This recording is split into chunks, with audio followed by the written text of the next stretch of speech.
Right.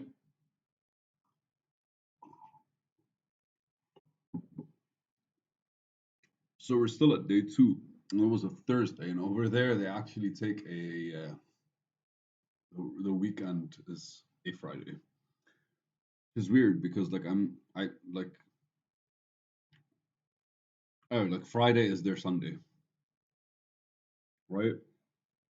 But anyways, Dubai was that like that for a long time. Now it's just Saturday and Sunday. But so their logo is a hawk, and one of the guys that was there was like, I think we should discuss our logo.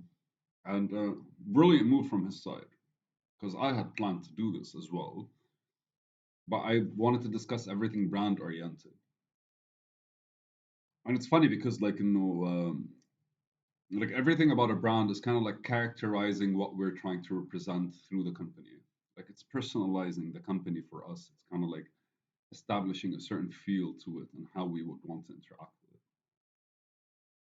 But anyways, so their actual logo is a hawk, and over there culturally they actually have this hawk called Baz, the Baz hawk.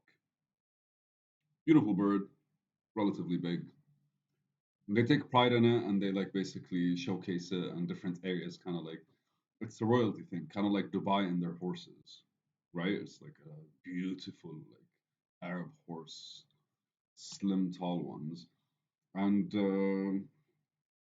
also Dubai has hawks, and like all these basically regions, they have like the pride, the animal that they actually like hold their pride to. So they have a beautiful bird. And I looked at them and was like, yeah, so, and he straightforwardly just went and started talking about the logo. And for me, I was like, okay, I understand, but what do you understand about the hawk? He goes like, flies high. I'm like, all right, so let's do this exercise. I started diving into detail. And I'm like, what is the hawk? First thing they said was strong. Predator, they said. I laughed when they said predator because I looked at all of them and like they weren't being very predatory in how they attacked the work they have to do. They were very much an emotional kind of like, I wanted this to be different kind of thing, right? Like, why is this happening to us? We were doing so well. Not a defeatist attitude, but very much a personalized one, which is not how a predator thinks. I need to eat, I go fucking hunt.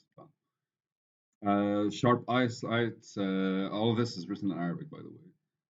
Flies high in the air, super speed. When he finds his prey, he kind of like, he doesn't, he only focuses on his prey. Very good at flying, strong focus ability. When he grabs something, he doesn't let go. He only picks a house that's very high up. And it took us like half an hour, a decent half an hour to come up with all of these. And it was like a lot of questions from my side. What else? What else? What else? Like, what do they do? What are their habits? Where do they, if you see a hawk, you're not scared. If you don't see a hawk, you kind of have to be like, what's going on? Nothing's, he flies, always flies with nothing above him and all that good stuff. It's a beautiful story. It's like, the only animal that's brave enough to fly on above a hawk is a crow, and what it does is it flies above the hawk and it basically just pecks on his head. But the hawk doesn't give a fuck. What does he do? He starts flying higher and higher and higher and higher and higher until the crow can't breathe anymore, and then basically it just drops down and goes back to its place. I told them that story. All of them were kind of like, okay. Started getting a bit of like pride-ish feels. Like all I have to do is just do better, and whoever's kind of like nitpicking on me will not be able to like get anything out of it. And that was kind of my goal. And then we started describing it like strong beak, strong claws, beautiful like piercing attitude, like his eyes, the thing, always standing up straight, kind of like has that look, right? Like anytime you see a hawk, you don't see them crouching, you see them up. If you were to compare a hawk with a vulture, vultures are always kind of like, cool stuff. You do like I started doing that and we'd laugh, but then I'd be like, no, no, no, this is real shit, and they'd be like, no, we understand it. They start differentiating different things, kind of like relating more to the hawk and understanding where they come from. Only eats what he shoots, what he hunts. 20 to 30 years lifespan, more. He can't stand it when he's weak.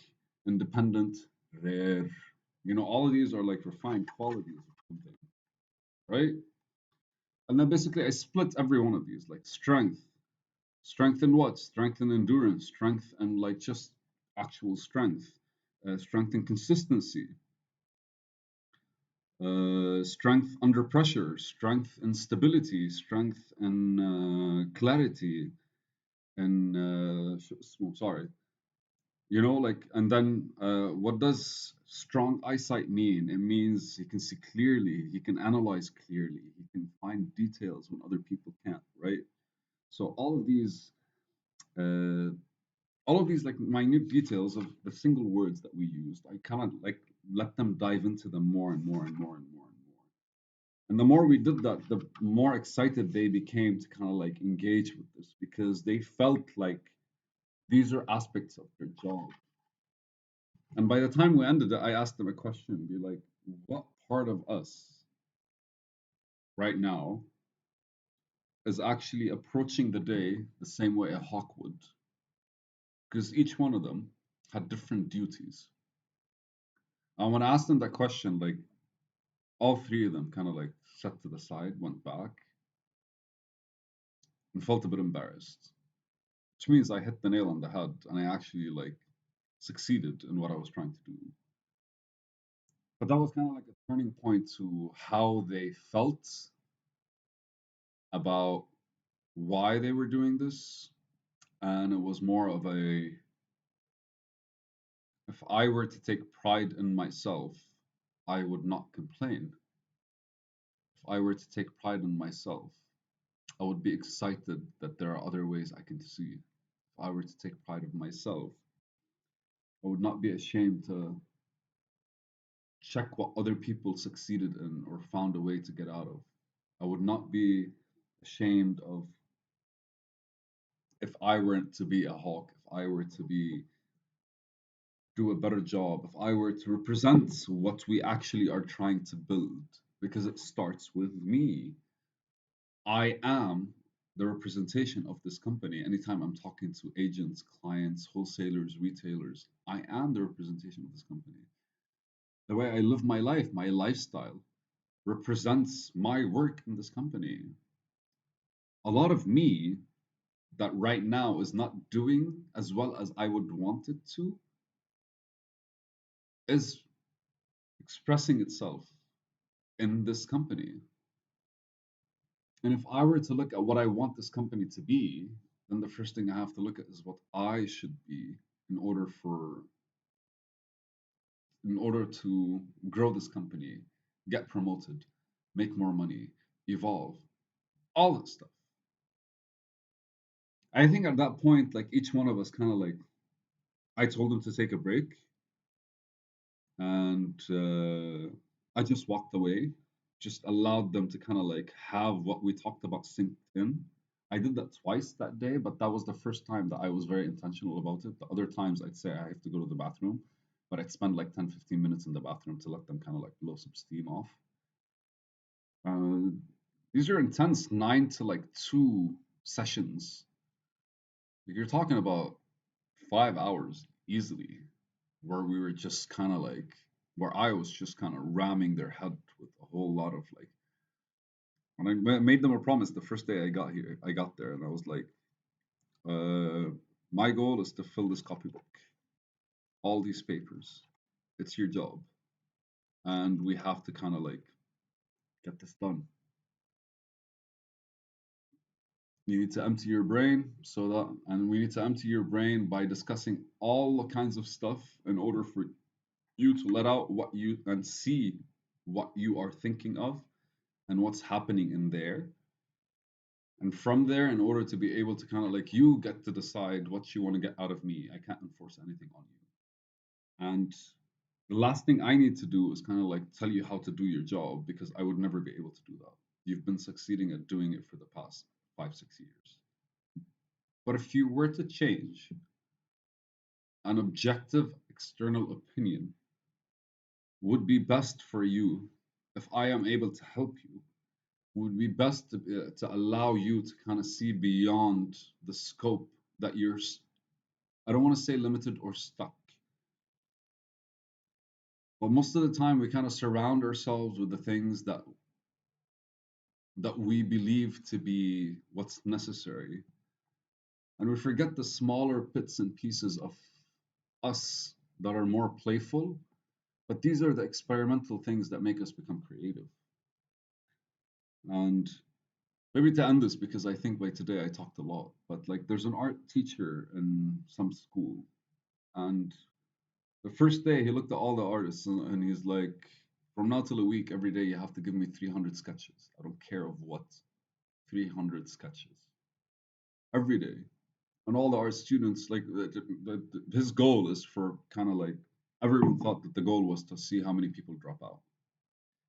The idea behind it is because art is a built-in technique. So every single day you're doing 300 sketches. Eventually, there's nothing left in your mind to actually sketch. And a student explained it perfectly. Is like after like the fifth or sixth day, the first 5 days, almost all the students' sketches looked exactly the same. It's the standard, right? It's whatever is around you. That's basically it. But once you empty your mind of all of that stuff, the only thing left is for your mind to start creating something more. So there's always an image of something in your head that's kind of like set in stone. And once you let it out, and I use the same approach when talking to them about like how they're approaching their work and how they're approaching their structure and how they're approaching their day and how they're thinking about their work and the company and how it can grow and all these things. And I just like kept asking enough questions from different corners for them to kind of like, and anytime they're jammed and they can't explain it to me, I kind of point it out and they take it to a different conversation, and then they come back to it, and then they find out that okay, I wasn't able to explain because I wasn't able to understand it. It's just like a back and forth. It was like it was beautiful. We did two more of these days. It was definitely like beautiful. It was definitely like humbling for me to understand how other people think, but also like very much. I remember like 2 days later because like on Thursday when I talked to them on Saturday, which was like a working day for them, I asked them how was the weekend, and like almost all of them told me all they did was stay at home and sleep because they were like super exhausted from letting go of all that stuff, from letting a lot of stuff kind of out, and their minds were kind of like not all over the place, but not knowing what to hold on to because the thoughts in your head are no longer there; they're out. So what are you gonna hold on to? There's like that space. And that's where the work really started on Saturday-ish, but that's for tomorrow.